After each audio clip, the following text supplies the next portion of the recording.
Time stands still, or even runs backwards. Drops of water fall up. This is the stroboscopic effect.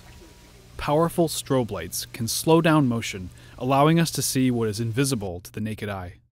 MIT alum Harold Eugene Edgerton didn't invent this technique, but he did perfect it, creating images that have become iconic.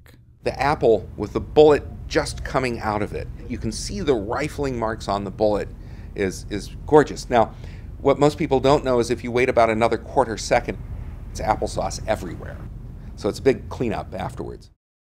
My father said I ought to go east and go to MIT. Doc Edgerton, as he was known to his friends, came to MIT from Nebraska as a student in the 1920s. Well, I never heard of the place, but I asked a student who had gone to Harvard whether he'd heard of it, and he said, oh, yeah. He said, looked me in the eye and said, they only take smart people. I didn't take the hint. At MIT, he studied the complex mechanics of motors. Trying to visualize exactly what was going on as they whirled at high speeds, he had a revelation. With the use of strobes, he found he could peer into their blurred motion. If you're working with anything, and you want to understand it, you've got to see it and record it and learn all about it.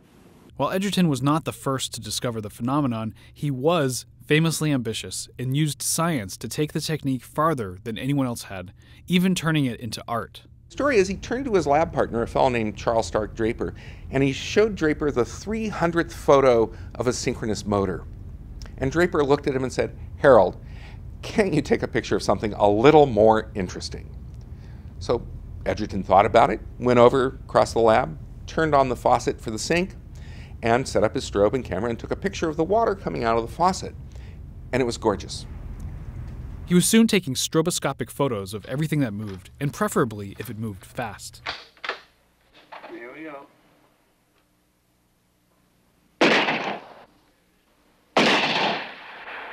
Your eyes aren't designed for speed. You shoot a bullet through here, you won't even see it. You won't know anything about it at all. So you have to have strobe. Edgerton's strobes transformed, among other things, sports photography. There was a famous boxing match.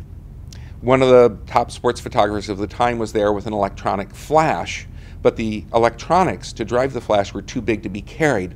So the photographer was at ringside with the camera with the flash head attached to it.